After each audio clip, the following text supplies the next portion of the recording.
حدیث میں فرمایا Verily I have been sent only to perfect righteous character.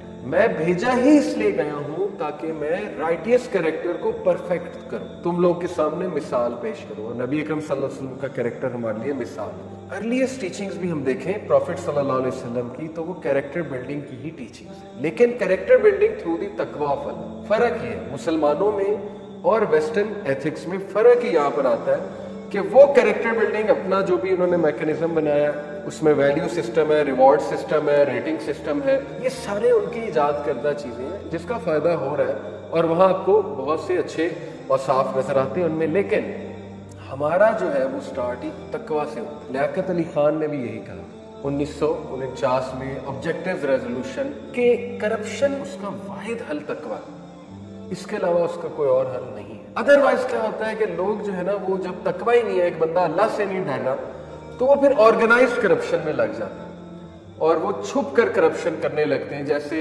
America waste میں آرگنائزڈ لیول پہ کرپشن ہوتی ہے کہ پتہ بھی نہیں لگتا لیکن کرپشن ہو رہی ہوتی ہے، اندر خاتے بہت کچھ ہو رہا ہے کیونکہ اللہ کا نہیں ڈر. The religion it self is entirely good character. Religion ہے ہی گڈ کریکٹر. جیسے امام شافعی کا واقعہ ہے، بہت مشہور صحیح واقعہ ہے کہ وہ علم حاصل کرنے گئے، کافی عرصہ علم حاصل کر کے واپس آئے، عالم بن گئے. دروازے پہ نوک دی، مدر نے پوچھا کون ہے، اپنا نام بتایا اور مدر نے کہا کیا سیکھ کر آئے ہو؟ تو انہوں نے کہا علم اور آداب. تو مدر غصے ہوئی، کہتی کچھ نہیں سیکھا، واپس چلے جاؤ. تو بڑا شوق میں آئے کہ یہ کیا، میری والدہ نے اتنا روڈ بیہیویئر کیوں دکھایا؟ تو اپنے استاد کے پاس گئے غم میں، کہا یہ معاملہ ہوا ہے میرے ساتھ. تو استاد مسکرائے، کہتے پہلے آداب کہنا ہے پھر علم کہنا. تو یہ جب آ کے واپس کہا نوک کر کے کیا سیکھا، تو کہا آداب اور علم. تو پھر دروازہ کھولا. یعنی وہ مدرز بھی کس لیول کی ویژنری خواتین تھی. تو کہا ہاں اب تم نے کچھ سیکھا. تو علم سے پہلے آداب آتے. اگر صرف علم آ گیا تو پھر تو آپ وہ فتویٰ باز بن جائیں گے نا، پھر تو حرام پولیس بن جائیں گے.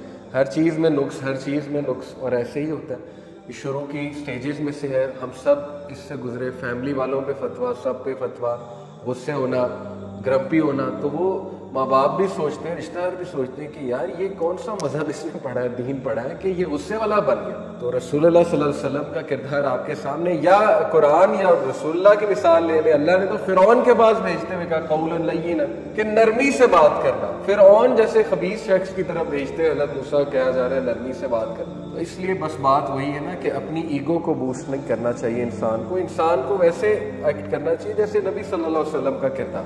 تو ابن القیم نے کہا کہ ریلیجن ہے ہی good character. So whoever surpasses you in character has surpassed you in religion. تو جس کا اخلاق تم سے اچھا ہے وہ تم سے ریلیجن میں آ گیا.